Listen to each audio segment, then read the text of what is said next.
Hola Wilson, buenas noches, ¿cómo estás? Bien, muy bien, gracias a Dios. Un saludo para todos los que en ese momento se conectan con nosotros a este programa.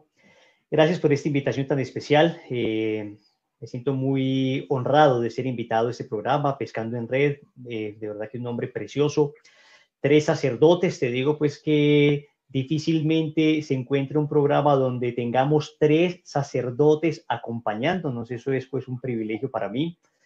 Y pues gracias por contar con nosotros, porque de verdad que nos sentimos iglesia. Qué bonito que laicos y sacerdotes podamos trabajar juntos extendiendo el reino. Muchas gracias por la invitación. José Wilson, muchísimas gracias por aceptarlo. Vamos a darle paso a nuestro siguiente invitado y ya entonces retomamos contigo para hacer como las presentaciones y la contextualización, ¿te parece? Vale, perfecto. Bueno, nuestro siguiente invitado es un músico católico, él es Gio. Gio, buenas noches. Buenas noches familia, ¿cómo están? Muy bien, ¿y tú cómo estás? Feliz de poderlos acompañar en esta noche. Padres, buenas noches para ustedes Buenas también y noches. para todos los que se están conectando en este momento. Para mí es un placer estar con todos ustedes y compartir un rato de buena música y sobre todo de aprender más de nuestra amada iglesia. Bueno, maravilloso, qué rico que nos estés acompañando. Eh, la dinámica del programa ya creo que casi todos la conocemos cómo es, entonces vamos a darle paso nuevamente a Wilson Tamayo con otra buena noticia. Vamos 239 visibilizaciones, 239 personas conectadas, una bendición muy grande. Entonces, qué rico que este tema que vamos a tratar hoy eh, va a poder llegar a muchos hogares. Padre Germán, te doy la palabra.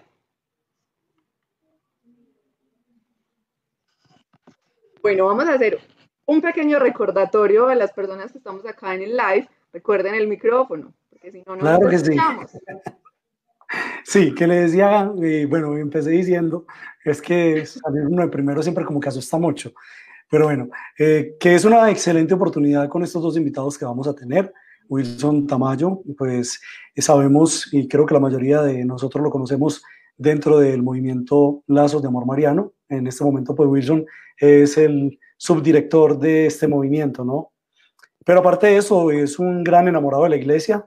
Creo que es un elemento que también, desde luego, pues hace muchísimo bien con su trabajo, con su manera de evangelizar. Y es también padre de familia. Su vocación es ese llamado al matrimonio. Y qué bueno, Wilson, que estés con nosotros compartiendo este espacio. Usted ahorita decía algo que es muy importante y que me parece que es hacia donde vamos a hacer que gire entonces este día de hoy para pescar en red, el sentido y la profundidad de la iglesia. Wilson, bienvenido. Muchas gracias, Padre Germán. Gracias por la invitación. De verdad que, como les decía ahora, cuando el Padre me preguntó cómo quiere que lo presente, le dije, Padre, diga que soy bautizado. Y con eso ya conocen demasiado de mí. Porque de verdad que el hecho de ser bautizado, el hecho de pertenecer a esta bella iglesia, define mucho de nuestra naturaleza, de nuestra esencia, de nuestra persona, de nuestra misión, de nuestro ser. Entonces, de verdad que para mí es un verdadero honor. Me siento en iglesia, me siento en casa, me siento en familia, me siento de verdad abismado por el misterio de la comunión que existe precisamente en la iglesia. Hace tal vez un año estábamos terminando un retiro espiritual con un musulmán que fue al retiro, Abdalá, y cuando terminábamos el retiro espiritual, él me decía una cosa muy linda, que tal vez nosotros, por tener ya la costumbre de estar en la iglesia, por el hecho de habernos adiestrado, pues ya como a las cuestiones eclesiásticas, no logramos contemplar con mucha claridad, pero cuando una persona externa se acerca con ojos de alguna manera objetivos, sin prejuicios, se acerca con ojos, digamos, sinceros a la iglesia, pues logra descubrir una serie de cosas que, repito, para nosotros muchas veces pasan desapercibidos. Él me decía, Wilson, qué bonito que en la iglesia son familia. Qué bonito que en la iglesia son familia. Yo le dije, ¿por qué dices eso? Entonces me decía, porque para nosotros, Alá es Él es el que está allá, nosotros estamos acá, nosotros estamos sometidos a Alá, y nosotros somos, sí, los que nos sometemos a Alá. Pero entre nosotros mismos, la relación que tenemos es que tú sirves a Alá y yo sirvo a Alá. Pero en cambio, yo noto que los cristianos, me decía él, en la iglesia, es que somos familia, tenemos, o tienen, me decía él, tienen santos, tienen una mamá, tienen un papá, tienen hermanos, se ayudan entre todos, unos pueden orar por otros, no solo los que están acá, sino los que ustedes creen y están ante la presencia de Dios pueden orar por ustedes. Me decía, qué misterio eso tan bonito de que son familia. Me sorprendía cómo él definía el misterio de la comunión de los santos en términos familiares, ¿no? Decía, son familia. Y eso lo impactaba a él bastante.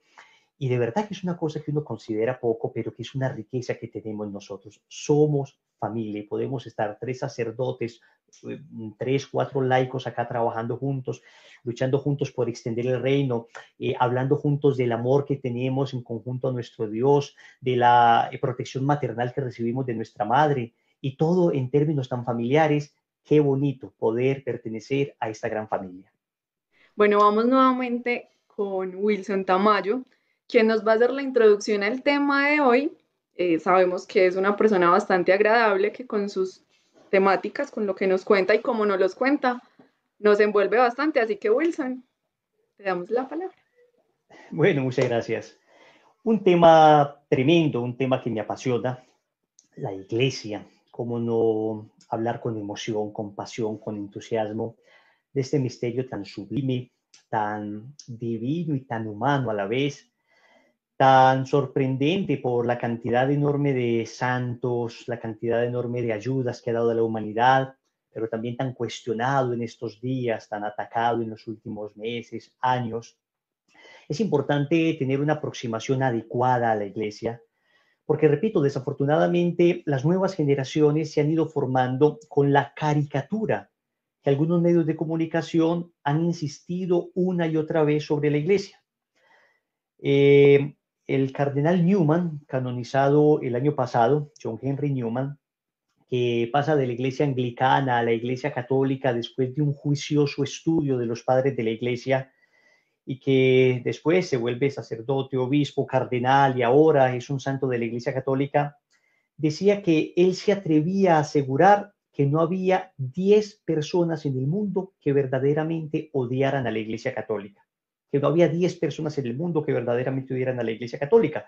Cuando le preguntaban a él por qué decía eso, si era una ingente cantidad de personas, una enorme cantidad de gente la que hablaba contra la Iglesia, él decía que estas personas no odian en realidad a la iglesia.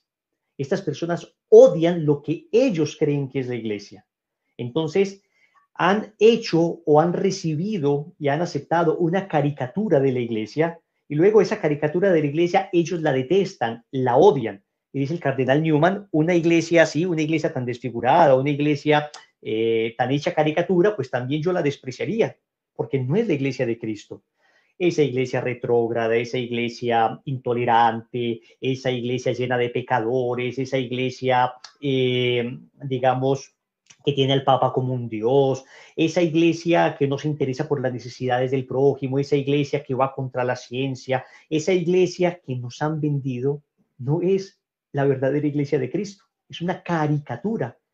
Han falseado la iglesia. Es que yo también, digamos, me sustraigo de servir a una iglesia así. Yo también me alejo de una iglesia así, porque esa no es la iglesia de Cristo. Nada más contrario a la realidad de lo que es la iglesia de Cristo. Entonces, es importante discernir un poco, hablar un poco sobre la iglesia. Y de alguna manera debemos empezar diciendo que hablar de la iglesia es hablar de un misterio. Es hablar de un misterio. No es como hablar de una empresa. No es como hablar de una institución común y corriente, de una ONG que se dedica a ayudar a los pobres o a enseñar una doctrina. No es como hablar simplemente de un grupo de personas que creen en algo y se dedican a difundir su pensamiento. Si fuera simplemente eso, la iglesia no sería más que un movimiento humano noble, con una filosofía muy bella, acompañada de miseria como cualquier otra institución, pero con una filosofía noble y bella. Pero la iglesia es más que eso. Y la iglesia es un misterio porque la iglesia tiene un origen divino. Estamos hablando de una institución creada por Dios. Estamos hablando de algo que Dios pensó, algo que Dios hizo, algo que Dios mismo fundó.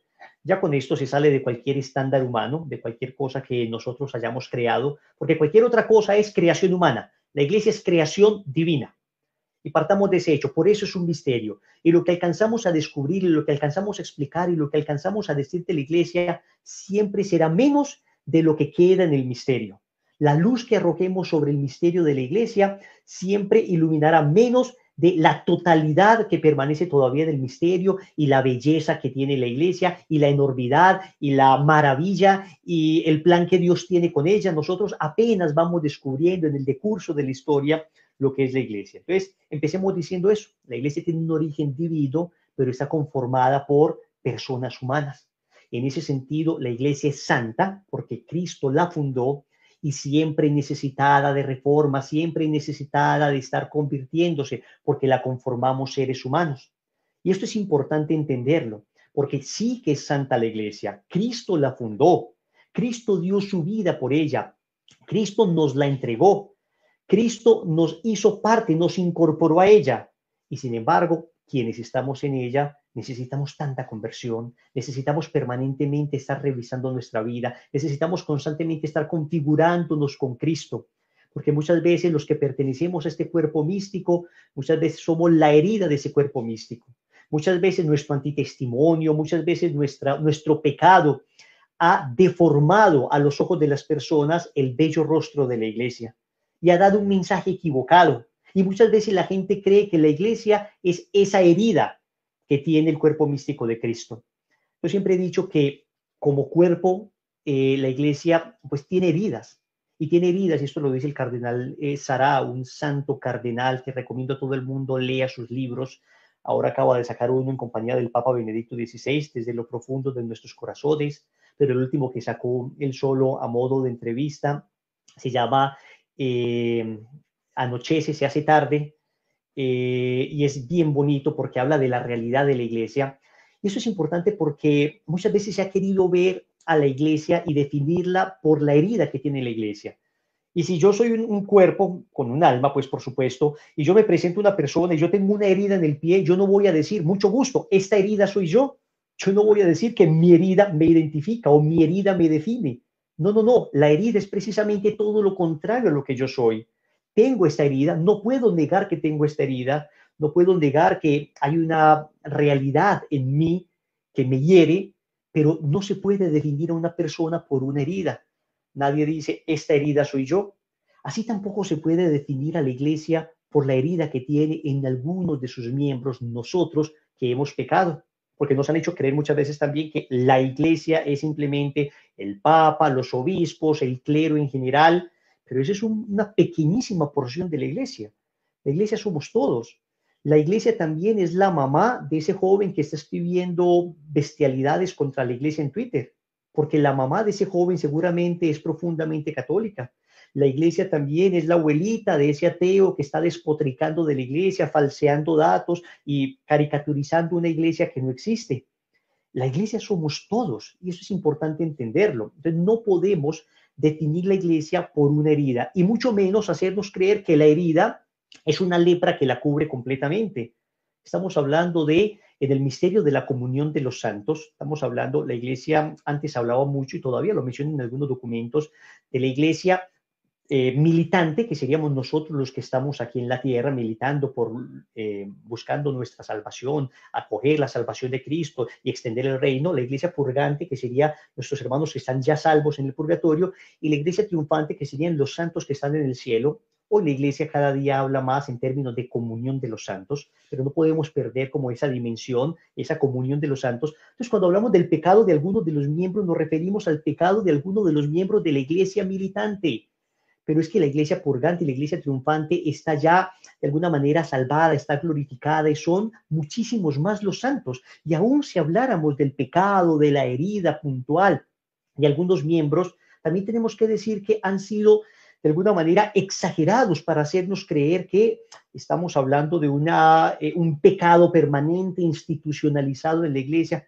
Y no es así. Cuando uno se acerca a la realidad de la iglesia, a la realidad de la jerarquía, a la realidad del clero, uno se da cuenta que débiles somos todos, pero crímenes, verdaderos crímenes abominables que deben pagar ante la justicia divina y humana, y todos estamos de acuerdo con eso, y es bueno que salgan a la luz porque en la luz se puede redimir, cuando las cosas salen de la luz puede haber redención, puede haber purificación y nadie está contra eso, pero sí debemos decir que el pecado de estas personas no representan la mayoría de la iglesia. Al contrario, en la mayoría de la iglesia yo veo gente buena, entregada, abnegada, un clero maravilloso, entregado, que ha sacrificado todo por servir a sus almas, por servir a las personas que mi Dios le ha encomendado. Entonces, esto es importante decirlo como presupuesto inicial. Pero esto de la iglesia tiene un origen divino. Dios lo ha pensado desde siempre.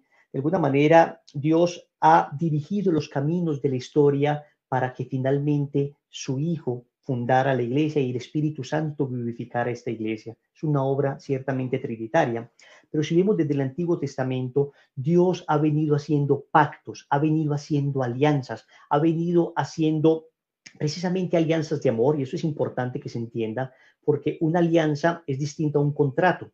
En los contratos, usted da una parte y a cambio recibe otra parte. Yo doy dinero y usted me da la casa, yo doy dinero y usted me da el carro. Esos son contratos. Dios establece alianzas y la alianza es ya no un intercambio de cosas, sino un intercambio de personas. Yo me doy a ti y tú te das a mí. Yo seré tu Dios y tú serás mi pueblo, dice el Señor.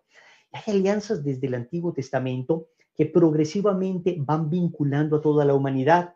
Y yo quiero que entendamos este misterio de una manera sucinta, resumida, pero preciosa, porque solo entendiendo las alianzas podremos comprender el sentido profundo de la iglesia. Y miremos que Dios empieza pactando una alianza con nuestros primeros padres, Adán y Eva. Entonces Dios pacta una alianza con una pareja. Esta pareja falla y sin embargo Dios no es infiel a su alianza. Dios persevera y eso te lo digo a ti. Dios es fiel a sus promesas, Dios es fiel a la alianza. No importa lo que hayas fallado, no importa cuánto hayas caído, Dios te sigue esperando. Y cuando yo empecé a leer la Biblia, creí que en la Biblia yo iba a encontrar argumentos para creer en Dios. Yo dije, cuando termine de leer la Biblia, voy a entender finalmente por qué debo creer en Dios. Cuando terminé de leer, me di cuenta que la Biblia no fue escrita para que creamos en Dios, sino para demostrarnos que Dios cree en nosotros a pesar de nuestra miseria, que Dios cree en ti y en mí a pesar de nuestra debilidad. Hace alianza con una pareja, ellos fallan y Dios se mantiene fiel. Después Dios llama ya no a una pareja, sino una familia. Miren que el círculo se va ampliando. La familia de Noé. Y Dios salva a la familia de Noé, hace alianza con ellos y sin embargo sabemos también que cuando Noé sale del arca se pega una borrachera tremenda, fallando a la alianza y Dios permanece fiel.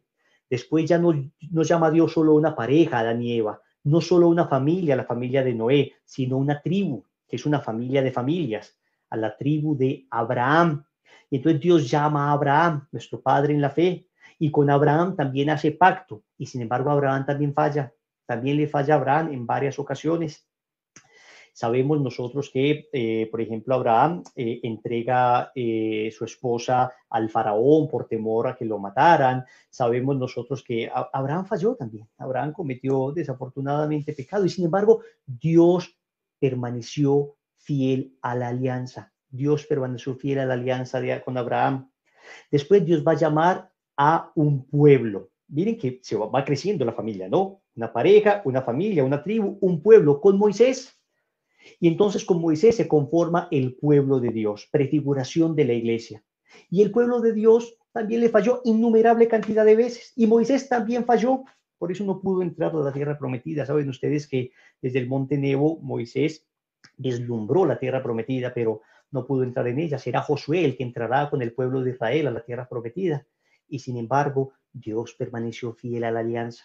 Después Dios va a convocar una alianza nueva, ya con un pueblo, sino con un reino que es un pueblo que gobierna otros pueblos, con David.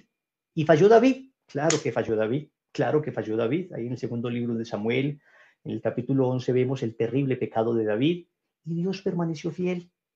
Finalmente Dios pactará una alianza que nunca se romperá, porque esta alianza la pactará con Jesucristo nuestro Señor. Y esta alianza se pactará con su sangre, sangre de la alianza nueva y eterna, eterna porque ya no habrá más alianzas, porque esta será la alianza definitiva, esta será la última alianza, la alianza con la humanidad. Y por eso Cristo, al morir en la cruz, pacta la nueva alianza, una alianza que no encontrará revés, que no encontrará bemol, una alianza que se sostendrá en el tiempo, porque esta alianza de Cristo es irrompible, porque Cristo nunca va a fallar, porque Dios mismo se encarna para hacer alianza. Y en esta nueva alianza, entonces, del corazón traspasado de ese nuevo Adán, surge la iglesia, que se expresará y se vivificará en Pentecostés de una manera fascinante. Y entonces esta alianza es una alianza en términos familiares, como lo decíamos ahora. Noten ustedes que Jesús viene a decirnos que Dios es Padre. En el Antiguo Testamento se decía que Dios era como un Padre, pero Cristo ya no nos viene a decir que Dios es como un Padre. Como un padre siente ternura por sus fieles, así tú sientes ternura por tus hijos. En el Nuevo Testamento Cristo nos dice que Dios no es como un padre, sino que Dios es el Padre.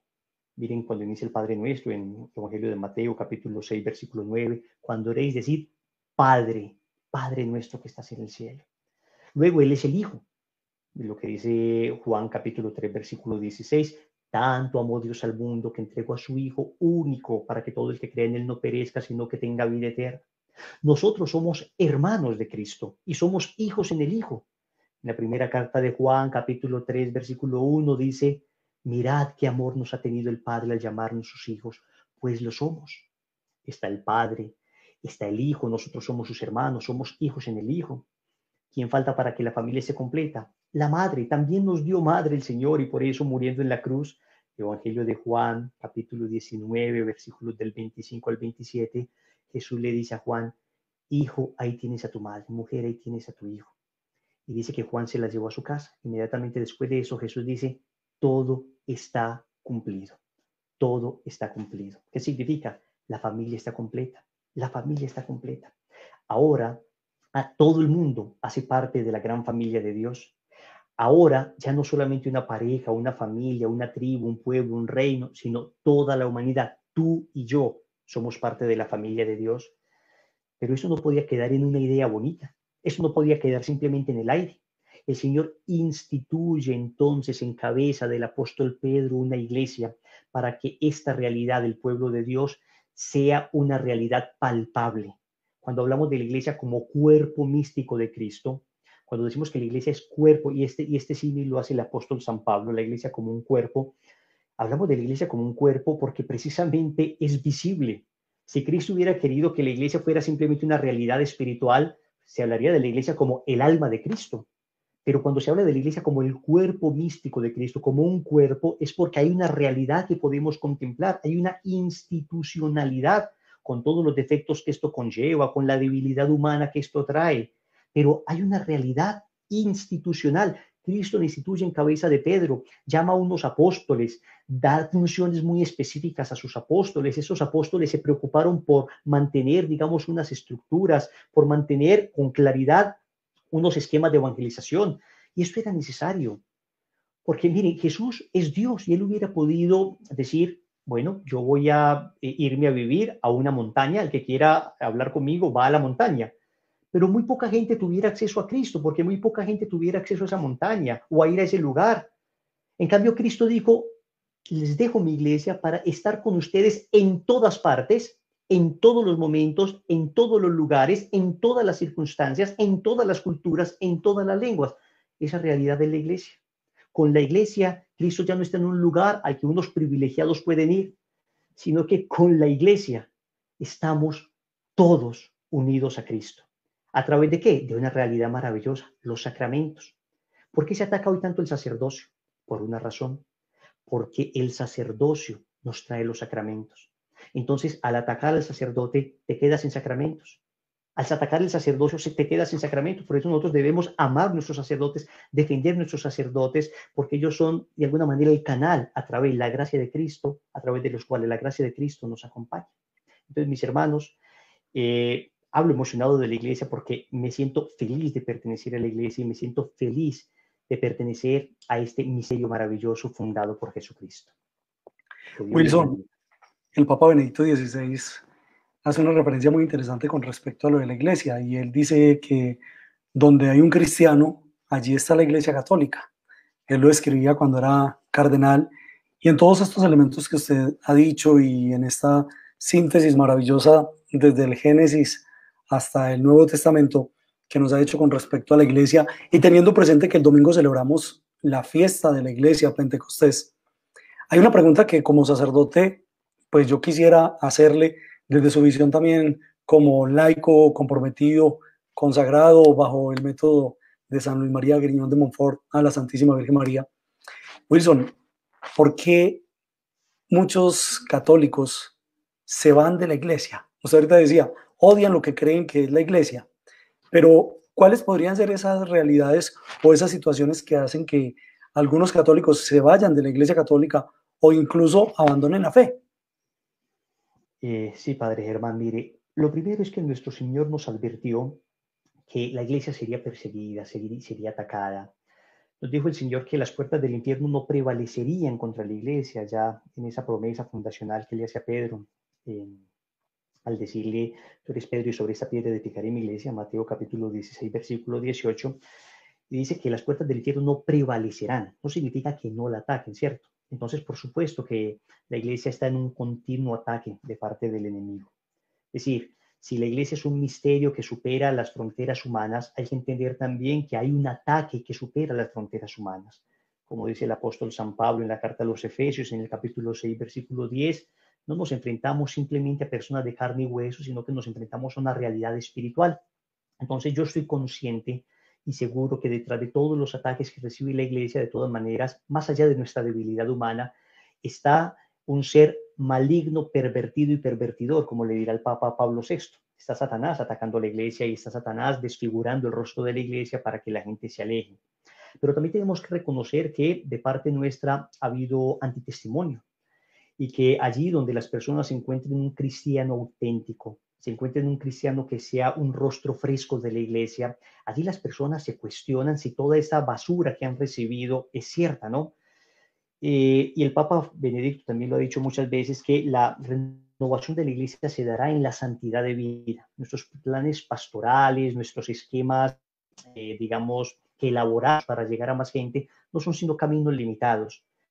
En la renovación verdadera de la iglesia se encuentra como base la santidad de vida de sus miembros. Entonces yo creo que es un llamado primero a nosotros a hacer testimonio. Finalmente, creo que también hay un elemento cultural y es un cierto desprecio a la institución propio pues de la posmodernidad en que vivimos, no solo a la institución eclesiástica, todo tipo de institucionalidad, instituciones gubernamentales, instituciones militares. Entonces, todo lo que suene como institución, pues ahí se presenta como una cierta aversión a esto. Entonces hay un clima de desconfianza generalizado contra la iglesia. Hay otro elemento, creo, padre, que es el hecho de que muchas veces nosotros no hemos sido capaces de expresar adecuadamente el mensaje. Y en ocasiones diluimos tanto el mensaje, de alguna manera sociologizamos tanto el mensaje cristiano que a la larga la gente dice, pues bueno, pues esto parece más bien como una ONG y muy lindo pues que la iglesia ayude y creo que Papa Francisco ha sido muy claro en la necesidad de tocar la carne de Cristo en el hermano necesitado, pero la gente está esperando también la palabra de Cristo, el mensaje de Cristo, la doctrina de Cristo, la persona de Cristo. Está esperando un mensaje claro, explícito. Y muchas veces uno licúa el mensaje, como dice el Papa Francisco también, y al licuar el mensaje, pues la gente dice, pues a ver, hombre, es que si acá encuentro más o menos lo mismo que encuentro en el mundo, pues ¿por qué no me voy para el mundo? Cuando encuentran de una manera bien servida el mensaje del Evangelio, con la radicalidad que implica, con la fuerza de la verdad, yo estoy seguro que las personas en su corazón tienen latente siempre el amor a la verdad. Y lo digo porque lo hemos visto a lo largo de estos años. Uno creería que es rebajar el mensaje evangélico, acomodarlo a la gente lo que los atraería. Y es al contrario, preséntelo bien, preséntelo de manera inteligente, preséntelo con toda la prudencia que necesite, pero con la fuerza de la verdad. Y la gente dice, yo quiero eso, yo quiero esa verdad, yo quiero seguir a Cristo, yo quiero esa radicalidad, yo quiero ese sentido de la vida. Esas son algunas consideraciones desde mi humilde opinión. Claro que sí, Wilson. Muchas gracias. Entonces nuevamente vamos con Wilson Tamayo y con el padre Carlos Efrén para continuar este conversatorio. Muy bien, yo quería primero que todo agradecerle a Wilson el acompañamiento que por medio del movimiento Lazos de Amor Mariano le hace a nuestras comunidades parroquiales. Hacen muchísimo bien.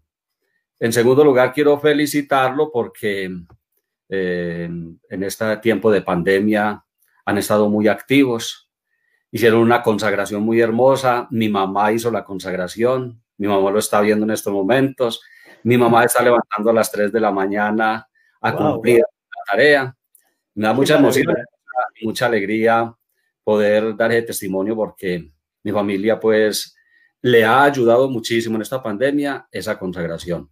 Y yo quería preguntarle entonces, en torno a este ambiente de iglesia del que estamos hablando, los últimos 3 papas, el Papa San Juan Pablo II, el Papa Benedicto XVI y el Papa Francisco, que han tenido, los últimos 3 papas que ha tenido la iglesia, han sido sobresalientes en diferentes aspectos de la vida de la iglesia y de la humanidad definitivamente. Sabemos qué querían ellos hacer con la iglesia, qué quiere el Papa Francisco hacer con la iglesia en estos momentos. Yo le pregunto a usted, Wilson, ¿cuál es su lectura espiritual de lo que quiere decirnos Dios a nosotros por medio del pontificado de estos papas? Bueno, doy mi humilde opinión al respecto, ¿cierto? Porque yo creo que solo en perspectiva podremos ver lo que significaron estos papas, estos grandes hombres que nos ha tocado presenciar a nosotros. A veces tengan que pasar muchos años y hasta siglos para mirar hacia atrás y decir, bueno, vemos con claridad que lo que significó cada uno de estos pontificados. De alguna manera yo creo que el pontificado de Juan Pablo II nos significó mucha esperanza, ¿no? Tocarle a Juan Pablo II un pontificado tan difícil en medio de un mundo que ardía en una guerra fría. Paradójicamente el mundo ardía en una guerra fría con un comunismo que se comía medio mundo, y tocarle sortear todas estas dificultades, las personas desesperanzadas pensando ya viene una tercera guerra mundial, y este hombre viene a poner a Cristo y a decir, no tengan miedo de abrir sus puertas, su corazón, de par en par a Cristo. Nos vino a traer esperanza nuevamente San Juan Pablo II. Creo que era una cuestión importante de San Juan Pablo II. Luego viene Benedicto XVI recordando la importancia de la fe. Este catedrático, académico, no por ello desconectado de la realidad, sino al contrario, en esa lucidez que el Señor le ha concedido, entendiendo con tanta claridad los destinos del mundo, viene a hablarnos de la importancia de la fe, de la importancia de Dios, de la importancia de creer, de la importancia de la recta doctrina, de la importancia de luchar contra un relativismo que estaba carcomiendo la sociedad y lo sigue haciendo, pero digamos, él acuñó esta famosa frase, la dictadura del relativismo. Nos vino a recordar que la fe nos lleva a la verdad en medio de tanto relativismo, incluso a nivel doctrinal, a nivel eclesiástico, de tantas ideas que uno escucha por ahí en facultades de teología. Nos vino a decir, no, es que la verdad es Cristo, y Cristo no es susceptible a opiniones de acá y de allá. La verdad está claramente revelada. Juan Pablo II nos vino a recordar la necesidad de la esperanza. Benedicto XVI nos vino a recordar la necesidad de la fe. Y viene ahora Papa Francisco a recordarnos la necesidad de la caridad, que de alguna manera también como iglesia hemos practicado durante tantos siglos, y debemos decir con humildad, pero con verdad, que la iglesia ha sido la institución que más caridad ha hecho en la historia de la humanidad. Que más caridad ha hecho en la historia de la humanidad, que más hospitales tiene, que más orfanatos tiene, que más personas ha alimentado, que más personas ha educado. Cuánta caridad. Lo que pasa es que la caridad de la iglesia es una caridad silenciosa, humilde, que no está ostentando, que no va con la cámara para tomarse la selfie y publicarla en redes sociales. Es una caridad que se hace de cara a Dios, no es una caridad filantrópica, pues para que la gente vea qué linda institución, cuánto ayuda, sino que es una caridad que tiene como fundamento el entender que en el hermano está Cristo. Todo aquello que hicisteis con aquellos mis pequeños, conmigo también lo hicisteis. Y Dios viene el Papa Francisco a decirnos, venga, es que ahí está Cristo. es que ahí está la carne de Cristo. Y cuando das una limosna, cuando ayudas a alguien, tocas la carne de Cristo. Yo creo que ha sido una de las cuestiones que Papa Francisco nos ha interpelado bastante, teniendo claro que la Iglesia no es una ONG, teniendo claro que la Iglesia no es propiamente una institución dedicada exclusivamente a dar ayudas, sino que la Iglesia viene a traer a Cristo el más alto nivel de caridad, el pan para la vida eterna, no solo el pan que se agota hoy, no solo el pan que se come y del que se siente hambre mañana, sino el pan vivo bajado del cielo, que es Cristo, es el pan que debemos dar como iglesia. Pero díganme ustedes, hablar de Cristo a alguien con hambre, como lo dirá el apóstol Santiago, muéstrame tu fe sin obras y yo te mostraré mi fe a través de las obras. Una fe sin obras es una fe muerta. Entonces nos viene a recordar la necesidad de la caridad con el prójimo. A mi humilde modo de ver, yo creo que las tres virtudes teologales han estado de alguna manera remarcadas de forma especial en cada uno de los pontífices que hemos tenido en estos 3 últimos pontificados. Maravilloso. Igual entonces, precisamente eso es lo que nos quiere decir Dios a todos nosotros, que están estas tres virtudes teologales: la esperanza representada en San Juan Pablo II, la fe en Benedicto XVI, que falta conocerlo más, y la caridad en el Papa Francisco, que son virtudes que debemos poner en práctica en nuestra vida humana y especialmente en nuestra vida cristiana. Muy bien, Wilson, muy amable. Mucho gusto, padre. Me alegra mucho lo de su mamá y lo de su familia. Y bueno, ahí vamos a seguir a las 3 de la mañana. Es una considerable cantidad de gente que nos acompaña a rezar la coronilla de la misericordia a través de mi canal de YouTube. Y ha sido pues para mí también algo importante porque en este momento sin sacramentos, esa madrugada y esa oración lo fortalece mucho a uno. Saludes a su familia y a su mamá. Muchas gracias, con gusto. Bueno, Wilson, quiero también compartir en esta noche 2 preguntitas muy sencillas a raíz de la iglesia, el tema que con tanto amor nos estás compartiendo. Yo sé que muchas personas de los que estamos en el programa estamos sintiendo en el corazón algo muy bonito y esto es muy especial. Es muy especial porque en realidad esta familia de la iglesia que nos da tanto, desde el bautismo y la salvación, la debemos de conocer mucho mejor para poderla amar verdaderamente como debería de ser. Y en ese sentido quiero hacerte una pregunta, hermano, porque la verdad es que muchas personas no conocen y no conocemos a profundidad a la iglesia. Y entonces es muy común escuchar a personas que nos dicen: no, pero es que yo no tengo que ir al templo, yo no tengo que ir a la iglesia, yo no me tengo que confesar con un sacerdote, yo hablo con Dios a mi manera, o yo me confieso delante de una imagen, de un crucifijo, y basta. Obviamente sé que es un desconocimiento, pero qué bueno que nos pudieses iluminar acerca de esta situación que es tan frecuente, que es tan común encontrar en muchas personas, para iluminar, para dar luces a estos hermanos, de modo que puedan conocer un poco más a la iglesia y descubrir el manantial tan hermoso de gracia y bendición que podemos recibir al estar activamente en nuestra familia amada, la Iglesia Católica. Padre, yo creo que lo primero que uno tiene que entender al momento de acercarse a la fe a Cristo es que uno necesita humildad para empezar a hacer las cosas a la manera de Dios y no a mi propia manera. Nos hemos dado cuenta que haciendo las cosas a mi manera, pues las cosas no han salido tan bien. Podría decir una frase que ser católico a mi manera es la mejor manera de no ser verdaderamente católico, ¿no? Ser cristiano a mi manera es la mejor manera de no ser auténticamente cristiano. Porque, pues, es que finalmente si nosotros creemos que no las sabemos todas, si nosotros creemos que con los caminos que hemos escogido vamos a atinar, pues finalmente nunca vamos a buscar ayuda, ¿no? Nunca nos vamos a acercar a Dios, nunca vamos a estar a ver más allá de nuestras propias narices, pero la realidad es que por los frutos los conoceréis. Haciendo las cosas como nos ha gustado y como hemos querido, nos damos cuenta que los frutos son realmente escasos y nuestra vida más bien ha estado manchada de pecado, manchada de soledad, de tristeza, de angustia. Y el problema es, digamos, una cuestión un poco antropológica, y es que uno normalmente está muy de acuerdo con uno mismo. Es decir, uno normalmente se da muchas razones a sí mismo, uno normalmente, pues lo que le parece, uno lo encuentra perfecto, lo encuentra como muy acomodado a sus propias necesidades.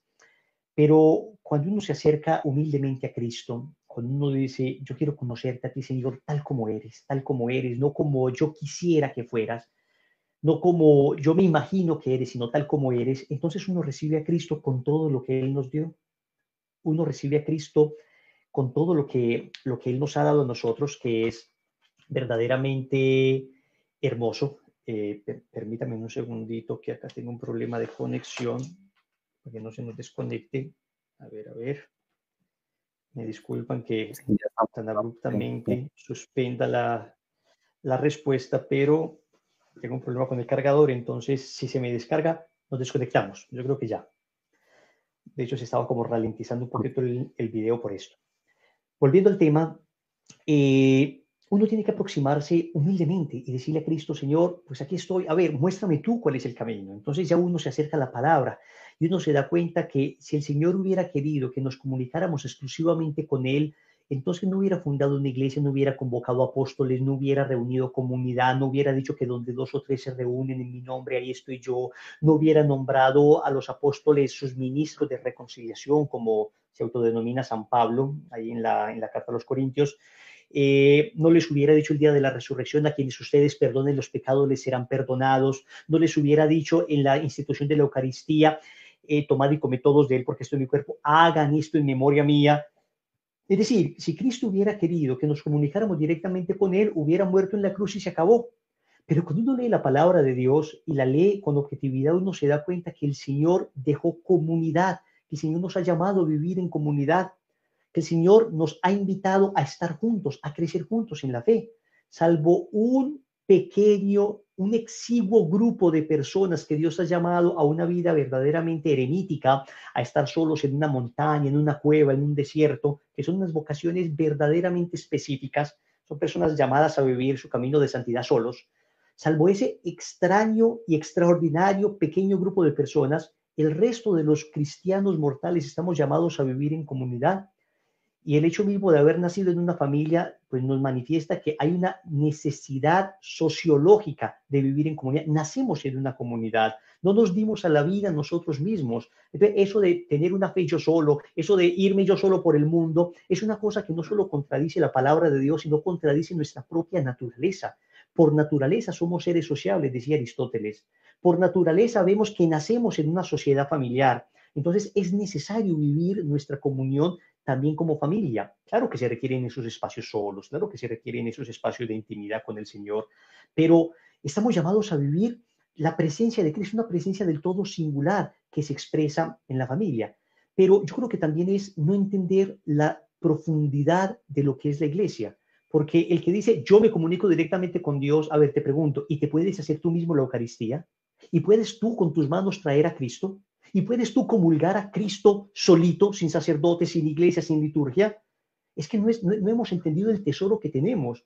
No hemos comprendido que la iglesia se reúne en torno a la Eucaristía. De ella surge y hacia ella tiende. Entonces, sin Eucaristía, ¿cómo vas a vivir? Y el Señor lo dijo, mi carne verdadera comida y mi sangre verdadera bebida. Hay que comer su cuerpo y beber su sangre para tener vida en Él, para que Él nos resucite en el último día. Entonces, esto en realidad es una pobreza para la persona, le empobrece muchísimo a la persona y de alguna manera, concluyo con esto, uno encuentra que en la raíz de todo ese tipo de teorías y de religiones a mi manera, hay un profundo orgullo, una profunda vanidad, una profunda soberbia. Yo no quiero que nadie me corrija, yo no quiero que nadie me enseñe, yo creo sabérmelas todas. El Señor nos dijo, aprendan de mí que soy manso y humilde de corazón. Él no dijo que aprendiéramos de Él ni a hacer milagros, ni a caminar sobre las aguas, ni a multiplicar panes, ni siquiera a predicar. Dijo, aprendan de mí que soy manso y humilde de corazón. Solamente una vez dijo, aprendan de mí. Y en otra ocasión también dice, ven lo que yo hago y soy el Señor, hagan ustedes lo mismo, cuando lavó los pies de sus discípulos. El Señor, en las 2 ocasiones que nos dijo, en una directamente aprendan de mí y en otra, imítenme, era imítenme en la humildad, imítenme en la sencillez. Entonces se requiere humildad para seguir al Señor, se requiere entender que no me las sé todas y que necesito ser conducido. Necesito la iglesia que me ayude y me acompañe en ese proceso de la santidad. Wilson, muchísimas gracias por esta motivación, porque es una motivación muy grande para todos a no quedarnos simplemente pensando de una forma egoísta en nosotros mismos, en que nos la sabemos todo y con soberbia pretender vivir la religión a nuestra manera. Me llama mucho la atención esta expresión de que la persona se empobrece y se empobrece mucho. Claro que sí, cuando piensa, es una visión muy reducida, reduccionista, ¿verdad? Qué bueno que podamos pensar en comunidad, en iglesia, y podremos recibir todos estos beneficios que nos has compartido, tanto a nivel espiritual, familiar y también comunitario dentro de esta familia de la iglesia. Y quisiera hacerte una pequeña pregunta, así a nivel de motivación para todos nosotros. Eh, sí, el hombre de por sí muchas veces se ha dejado llevar mucho por la soberbia, la autosuficiencia, ¿cierto? Creo que la modernidad o el modernismo llevó mucho a eso porque pues, la ciencia lo hacía creer como si fuera el señor del mundo. Pero en este tiempo que estamos viviendo ahora, hemos visto la vulnerabilidad del hombre. Estamos experimentando la fragilidad del hombre y en muchos casos, muchas personas han descubierto la infinita necesidad que tienen de Dios al descubrirse vulnerables. Entonces, la pregunta y como un estilo de motivación, ¿usted considera que en estos momentos, en esa pandemia que vivimos a nivel espiritual, la iglesia puede marcar un antes y un después, pensando de una manera muy positiva en la providencia de Dios? ¿Y cómo podríamos a nivel pastoral o a nivel espiritual motivar este momento específico de la historia que estamos viviendo, en el cual también vivimos la historia de la salvación? Sí, Padre, yo creo que estamos ante un reto como iglesia y es responder a la profunda hambre que tiene la persona hoy de Dios, de espiritualidad. Viendo unas estadísticas, se da cuenta uno que en las consultas de Google, lo que más aparece después de buscar otro tipo de cosas que ni lo voy a mencionar, pero lo segundo que más aparece en las búsquedas de Google es necesidad espiritual, ayuda espiritual, cuestiones espirituales. De alguna manera la gente está con una profunda hambre y sed de Dios.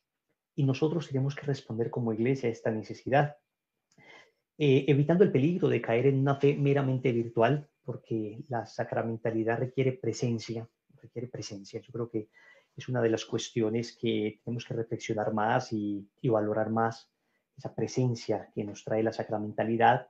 Pero pues ya el Concilio Vaticano II, en el documento Inter Mirificat, nos hablaba de la necesidad de evangelizar a través de los medios de comunicación, ¿cierto? Los medios van cambiando y hace 10 años, ¿quién iba a hablar de Facebook como un fenómeno? Hace 20 años, ¿quién iba a hablar de YouTube? Todos pensábamos que era la televisión, pero estas pantallas pasivas han ido siendo relegadas y ahora tenemos smartphone, pantallas activas. Tenemos que aprender a llegar a las personas a través del lenguaje que habla el joven hoy, que habla la realidad hoy, que hablan las personas hoy, sin ir, repito, a diluir el mensaje. Es muy clave no diluir el mensaje. Y hay que hacer un claro discernimiento pastoral porque habrá medios que, por Dios, por populares que sean, serán siempre ilícitos, ¿no? O sea, digamos, habrá algunas cosas que uno dice, no, es que ahí no me voy a meter, por popular que esto sea. Pero luego hay otras cuestiones que son meramente neutrales y que se nos presentan como una enorme plataforma para evangelizar. Y yo creo que es una oportunidad que tenemos. Y me parece que como iglesia deberíamos tener una mayor formación en uso de estas realidades digitales. Uno a veces ve de todo, ¿no? O sea, a veces uno ve un excelente contenido en un pobre formato, por ejemplo, ¿no? Sacerdotes, predicadores con un contenido muy bueno en un formato muy escaso, mala luz, mal micrófono, no se escucha nada, hay pésima iluminación, no hay composición del lugar, o sea, nada.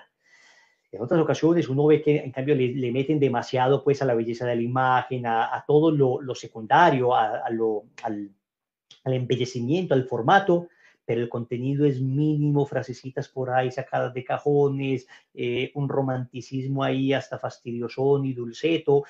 Pues, pero acá no está Cristo. A ver, esto suena muy bien para un coach, esto es un excelente motivador de la nueva era, pero ¿dónde está Jesús? Hábleme de Cristo, hábleme de la realidad que estamos viviendo, hábleme, responda a las preguntas más urgentes de la gente, porque la fe cristiana tiene respuestas a esas preguntas de por qué el dolor, de por qué el sufrimiento, de la necesidad de la conversión, de qué hay más allá de esta vida. O sea, nosotros tenemos cómo hablar de esto, pero no. Entonces a veces fallamos por un lado o por otro. Yo creo que hay necesidad de mostrar el mensaje íntegro y utilizar de la mejor manera posible, hacer alguna capacitación como iglesia. Deberíamos pensar en alguna capacitación de utilizar estos medios con claridad y no tener miedo de llegar a ellos, porque una persona, ahora hay 400 personas conectadas y uno de ellos puede hoy recibir una palabra que cambie definitivamente su vida.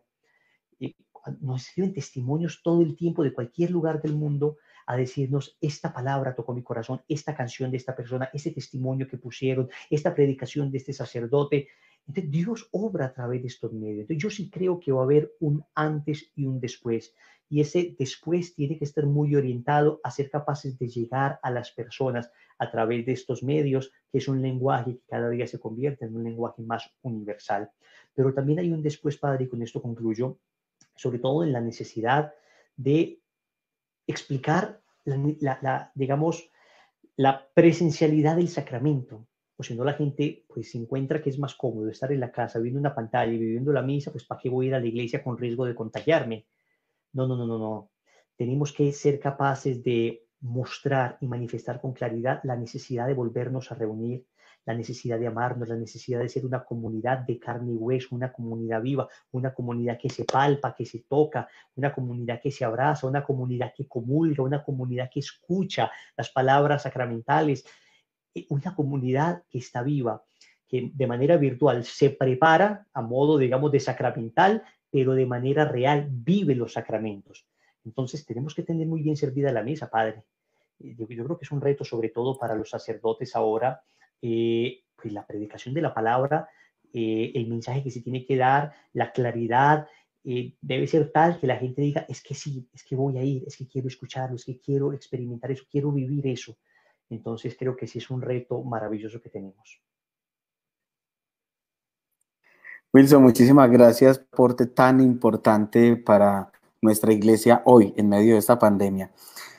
Muy importante lo que nos decías, claro, obviamente, utilizar adecuadamente los medios. Hay que tener el equilibrio entre la calidad en cuanto a los medios que se utilizan, pero también en cuanto a al contenido de la evangelización que a través de ellos se está difundiendo. Decías un elemento muy importante que me trajo a la mente una idea cuando hablabas acerca de la necesidad de la presencia en la vivencia sacramental. Y quiero simplemente hacer este comentario con un poquitico de picante.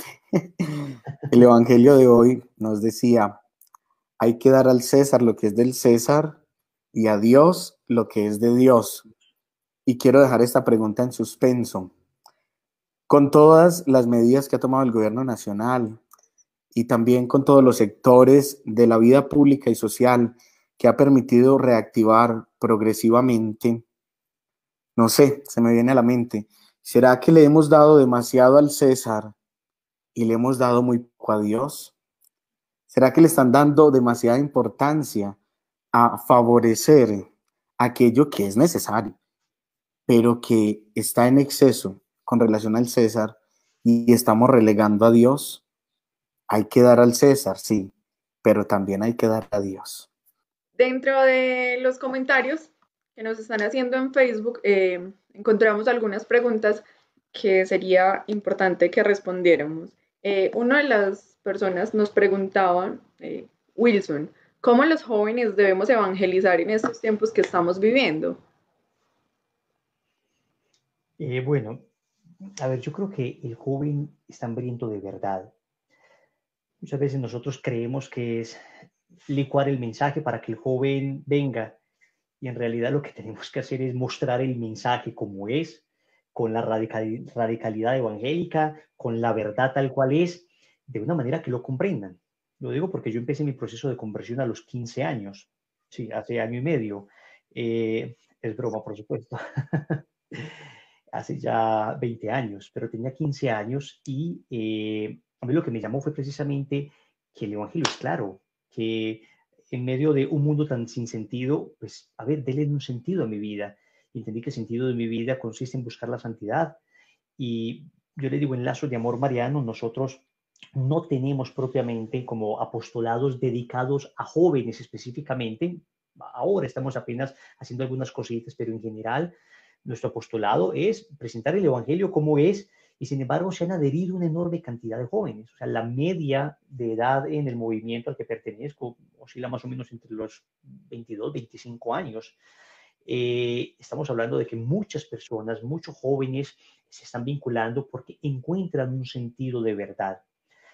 Yo creo que a veces como evangelización le hacemos demasiado fuerza a tratar como de adaptarnos demasiado, entonces que misotecas, que no le hable de castidad al joven porque se le va a ir, solamente hable de mensajes bonitos. Mentira, mentira.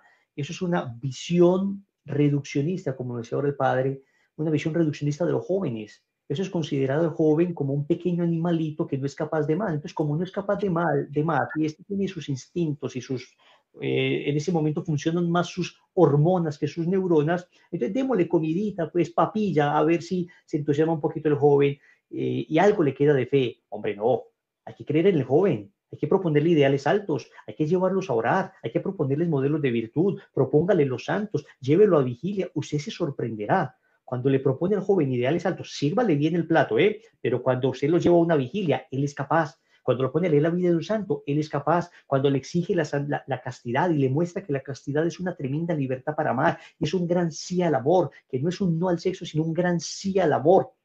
Y entonces me enseña a poner el sexo y el placer en el lugar adecuado. Los jóvenes responden porque están esperando algo que les dé sentido. Entonces yo creo que hay que trabajarle más a eso. Los jóvenes son orantes, los jóvenes son contemplativos, les encantan las cosas que los pongan a soñar. Y qué más es inspirador, qué más motivador que la vida de un verdadero santo. Entonces yo creo que por ahí tenemos que invertir bastante en la evangelización. Cristina, yo quisiera agregarle algo más a lo que Wilson dice, y estoy completamente de acuerdo con él, y creo que en eso todos los sacerdotes también lo estamos, pues al menos los que estamos aquí en esa pantalla. A veces nosotros nos acostumbramos a creer que los jóvenes son tontos o que hay que entretenerlos, y no hay nada más triste que eso cuando los jóvenes también buscan y anhelan el compromiso. Y por eso yo pienso que las palabras del Papa San Juan Pablo II, y que después Benedicto XVI también las decía con muchísima fuerza a los jóvenes: no tengan miedo, no tengan miedo, y en ese no tener miedo hay que obviamente pensar en grandes ideales, y esos ideales los podemos encontrar también en la Iglesia Católica. De hecho, padre, esos ideales los encontramos en la Iglesia Católica. Somos muchos los jóvenes que estamos acá y que la amamos profundamente y no nos vamos a ir. Bueno, tenemos otra pregunta. ¿Cómo puede hacer un católico para enamorarse del Santo Rosario y que éste se convierta en una necesidad cada día? ¿Se supone que todas las respuestas las doy yo o los padres van a participar? Pues Wilson, esto es un conversatorio. Si la quieres responder, bienvenido. Si algún padre también quiere intervenir, bienvenida a sus intervenciones. No, mi problema es precisamente que me tomo mucho la palabra y soy extenso, entonces lo digo es por respeto, no porque no quiera contestar. Wilson, a los padres ya los han escuchado mucho, hoy tenemos la oportunidad de tenerte. La palabra es tuya entonces. Bueno, muy bien, a ver. Lo que pasa es que hay que entender bien el Santo Rosario. Si el Santo Rosario se entiende como la repetición de la repetidera, pues obviamente no es nada atractivo. Pues yo me pongo a pensar, ¿por qué es tan atractivo para las personas hoy que una meditación yoga, que una meditación trascendental, ese tipo de meditaciones orientales? Uno ve jóvenes fascinados con esto, que son horas ahí repitiendo un mantra en una posición flor de loto. Y uno dice, pero, a ver, ¿pero qué es esto? O sea, ¿por qué es que estas personas se afiebran tanto a estas cosas sabiendo que en la iglesia tenemos una riqueza tan extraordinaria, tan multiforme de oración y de métodos y de espiritualidad? Es que no le hemos sabido presentar, no le hemos sabido presentar adecuadamente. Cuando uno entiende que el Santo Rosario es una meditación acompañada de una oración vocal, que las Ave Marías van marcando el tiempo de la meditación como una música de fondo que le acompañan, entonces el rosario se convierte para ti en el momento privilegiado de tu día. yo les digo por experiencia personal, para mí el rosario es una verdadera meditación, es un verdadero momento de alto en mi día para empezar a reflexionar. Entonces, cada misterio uno lo va contrastando con su realidad.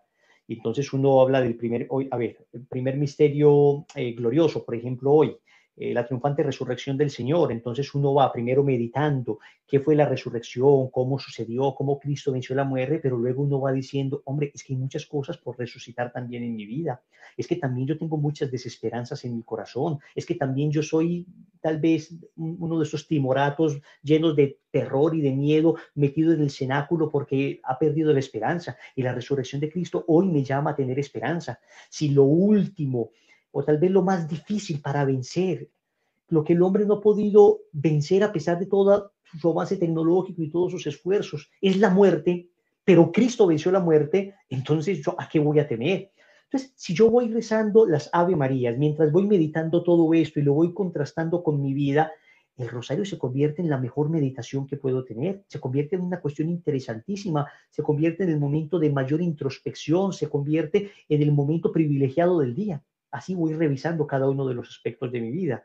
Para eso hay que ayudar. Entonces, digamos que muchas veces en las catequesis nosotros no hacemos suficiente fuerza al tema de la meditación en el rosario. Hablamos mucho de sus promesas y de las bendiciones que trae, pero no explicamos cómo se hace adecuadamente el rosario. Entonces, cuando se enseña a las personas a meditar con seguridad, cuando toman de esta agua limpia, agua que salta para la vida eterna, de Jesucristo, portador del agua de la vida, no tienen que ir a beber en fuentes contaminadas, en espiritualidades, en el mejor de los casos peligrosas y en el peor de los casos verdaderamente anticristianas. No tienen que ir a buscar allá bebidas que lo único que van a hacer es envenenarles. Con todo respeto en el que crean ellas, pero nosotros como cristianos tenemos a Cristo, que es la fuente de agua de vida eterna. Entonces, acá lo tenemos todo. Yo creo que uno de los elementos es eso.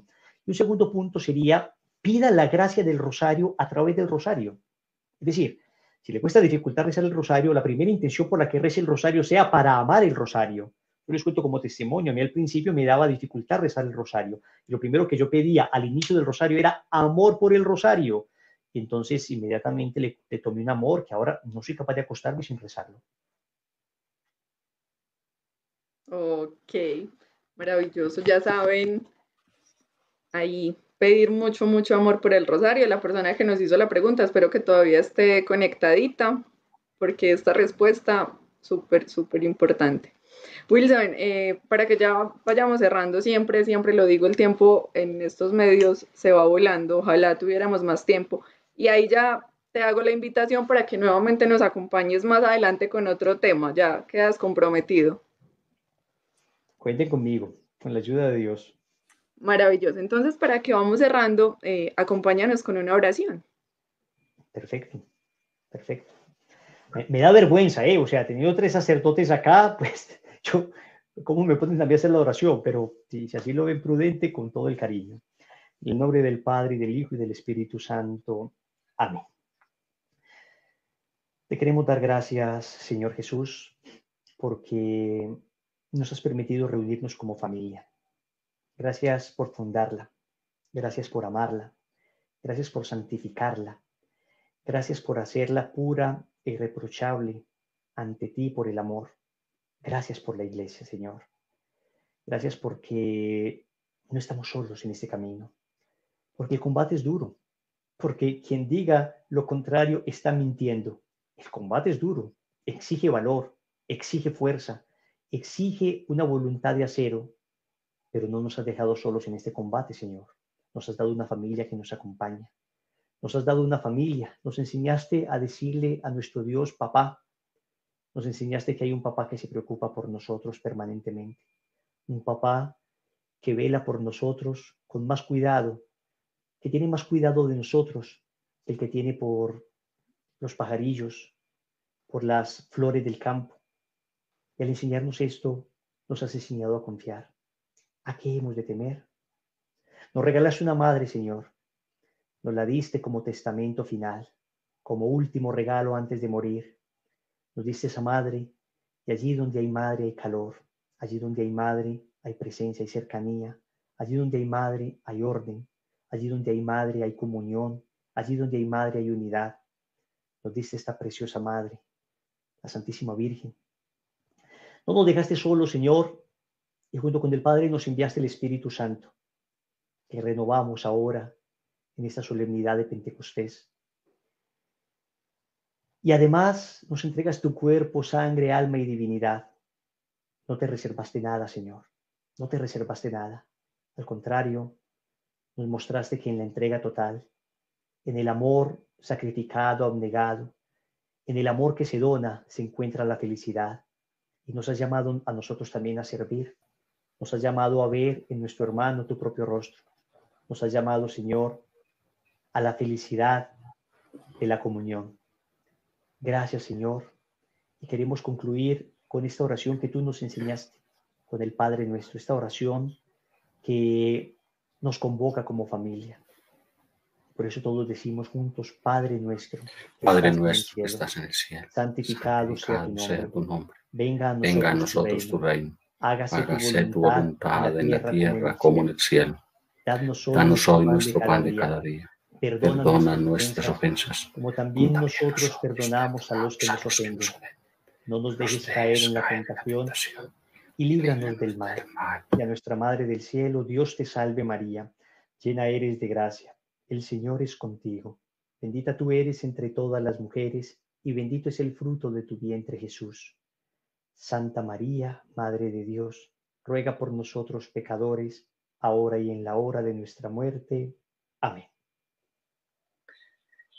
Un agradecimiento muy, muy especial a Wilson. Cristina también iba a decir algo. Yo les doy la bendición final antes de que Cristina pues va a recordar algo para que recibamos esta bendición después de esta oración. Padre, no, quería recordarles antes de que ya nos despidamos con la bendición a las personas que nos van a enviar sus respuestas, que las envíen como familia, como personas, al correo que va a aparecer en pantalla. Les repito, el correo es germanza@diosonrio.org.co. Recuerden, han sido varias preguntitas, 3 por programa, para que por favor nos las envíen. Wilson, nuevamente muchísimas gracias, todos supremamente agradecidos con tu presencia y súper comprometidos contigo para que nos acompañes nuevamente en otro programa. Les recuerdo también a las personas que nos están viendo que todos los martes a las 7:30 de la noche tenemos este programa Pescando en Red, donde tenemos varios invitados y también tocamos diferentes temas. Dentro de 8 días, el próximo martes, también venimos con muchas sorpresas, así que no se lo vayan a perder. Padre, ahora sí, regálanos la bendición. Muy bien.